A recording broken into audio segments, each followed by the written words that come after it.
everyone.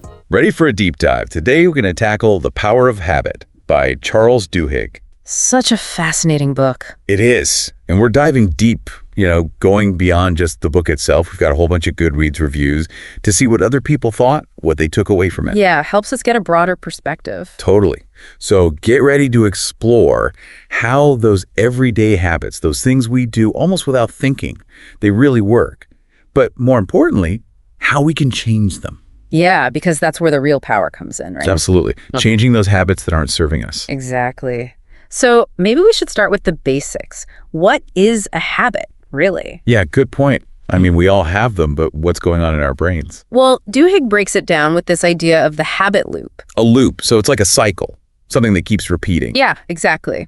And there are three parts to it. First, there's the cue. The cue, like a trigger. It's anything that kind of kicks off the habit. Could be a certain time of day, a place you go, even just a feeling you get. Okay, so let's say my cue is, I don't know, walking into the kitchen after dinner. What happens then? Well, then comes the routine. That's the actual habit, the behavior itself. So in your example, maybe your routine is grabbing a cookie from the jar. Yeah. Sounds familiar. And then, of course, there's the reward. That's the payoff, the thing that makes the habit stick. For you, maybe it's the taste of the cookie, that little sugar rush, or even just feeling like you satisfied a craving. Okay, I'm seeing the loop now. Cue, routine, reward. But why do these loops, get stuck in our brains? Duhigg talked about the basal ganglia. He did. That's a part of the brain that's super important for habit formation. And when he says it's primitive... Yeah, that word kind of jumped out at me. It just means it's a part of the brain that evolved really early on, way back when survival was the main thing. Survival? How so? Well, think about our ancestors. They had to recognize patterns and react quickly, to find food, avoid danger. The basal ganglia helps make those actions automatic so you don't have to think about them all the time, saves energy. So it's like our brains are wired for efficiency. Makes sense. But that also explains why breaking bad habits can be so tough. It does. These patterns are deeply embedded, but Duhigg offers some hope. He talks about the golden rule of habit change. The golden rule. Lay it on me. It's not about eliminating the habit completely. It's about keeping the cue and the reward, but changing the routine. So going back to my cookie example, I still walk into the kitchen, that's the cue, and I still want something enjoyable, the reward, but I need a new routine. Right. Instead of the cookie, maybe you have a cup of tea or call a friend, something that satisfies that same need, but is more in line with your goals. I like that. It reminds me what Duhigg said about Tony Dungy, that NFL coach. Oh, yeah, great example. Dungy used habit change to transform entire football teams. It's fascinating, right? He didn't try to make things super complicated. He focused on simple, effective routines. And it worked. He kept the cue, the game situation, and the reward winning. But the routines, he made those super efficient.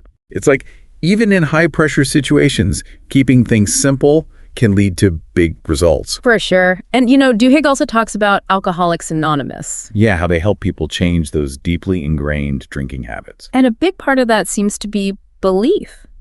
Belief in a higher power, or even just belief in your own ability to change. So it's like, without that belief, without that conviction, lasting change is really hard. What about you? Do you believe you can change your habits? Well, I think it's definitely empowering to know we're not totally controlled by these things, but it also makes you realize how much of our lives are shaped by these unconscious patterns. Yeah, I think we've all got some thinking to do about that. It really makes you think, we have this power to change, but so much of what we do is automatic. And speaking of fascinating stuff, Duhigg talks about these things called Keystone habits. Keystone habits. Okay, now you've got my attention. What are those? They're like, well, imagine the keystone in an archway. It's the stone that holds the whole thing together. Okay, I'm with you so far. Keystone habits are kind of like that. They're habits that once you establish them, they can trigger a bunch of other positive changes in your life. So they're like the foundation. Exactly. Yeah. And Duhigg uses this example of Paul O'Neill, the guy who is CEO of Alcoa, the aluminum company. Alcoa. Okay, not exactly the first thing I think of when I hear about habits. What's the connection? So when O'Neill took over, Alcoa's safety record wasn't great. And he did something pretty unexpected. He made worker safety the top priority, above everything else. Interesting. So that focus on safety, that was the keystone. What happened? It changed everything. By focusing on safety, O'Neill accidentally created all these other positive changes. Worker morale went up, productivity increased, and Alcoa became like a star performer in the stock market. Wow, that's a powerful example. So one change, but with a strong belief behind it, led to all these amazing outcomes. It makes you wonder, what could be my Keystone habit? Like, what one thing could I change that could have that ripple effect? It's a great question to ask yourself, right? What habits could unlock positive change in your life?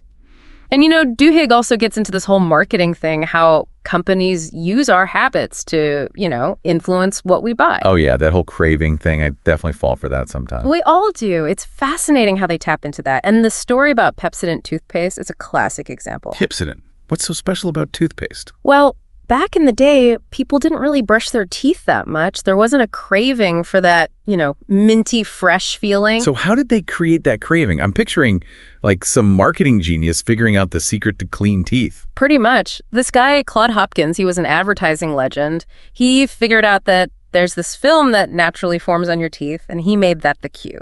Clever. Yeah. So he made people aware of something they didn't even realize was there.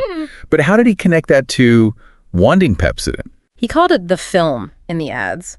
And he said getting rid of it was important for, being attractive and fitting in.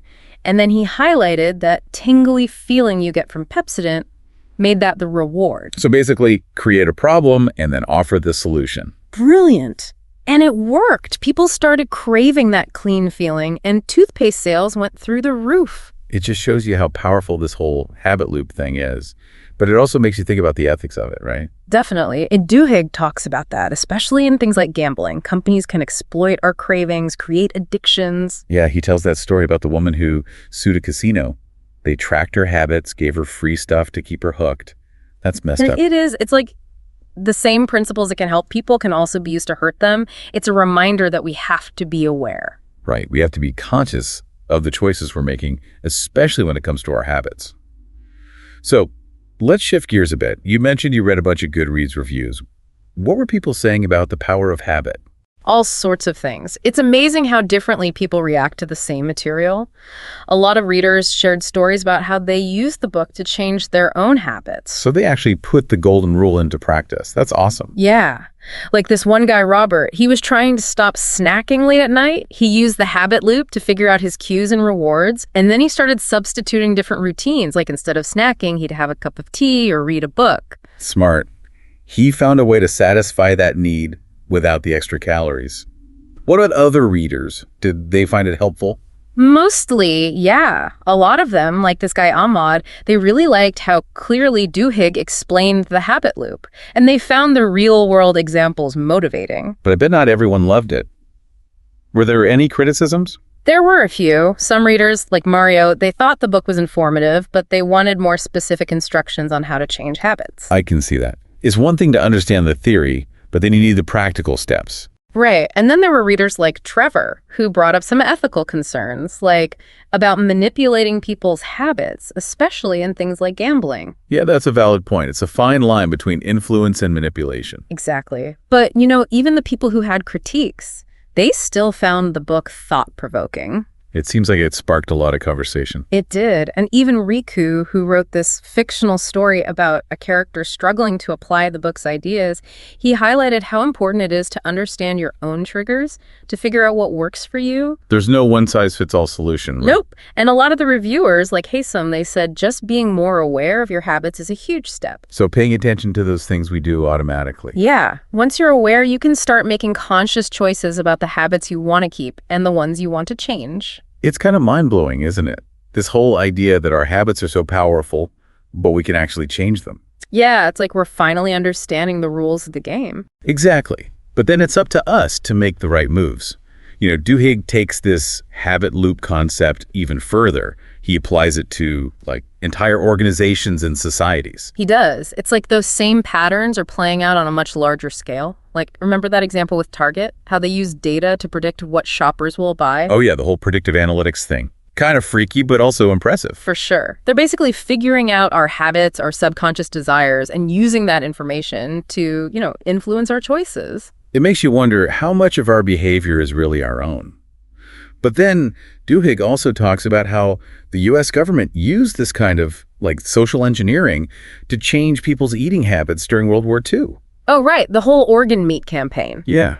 I mean, how do you convince people to suddenly start eating liver and kidneys? It wasn't easy, but they did it. They used cookbooks, radio shows, even celebrity endorsements to make organ meats seem, like, patriotic and healthy. Basically, they changed the cultural norms around food. Wow, so even something as ingrained as what we eat can be shifted if you know how to tap into those habit loops. But it all comes back to ethics, right? Absolutely. Where's the line between influence and manipulation? It's something we have to keep asking ourselves. Yeah, for sure. Well, as we wrap up this deep dive into the power of habit, I'm feeling a mix of, I don't know, excitement and responsibility. It's exciting to realize we can change our habits, but it also means we have to step up and take ownership. Couldn't have said it better myself. Yeah. Duhigg's challenge to us is to choose one habit we want to change and actually put these principles into practice. Identify our cues, our rewards, and experiment with new routines. Exactly. It's a journey, and it's personal. We each have to find what works for us. Well said. And on that note, I think I'm going to go swap those cookies in my kitchen for a nice cup of herbal tea. Time to put this knowledge to work. Great idea. And thanks to everyone for joining us on this deep dive into the power of habit. Remember, the power to change is within you.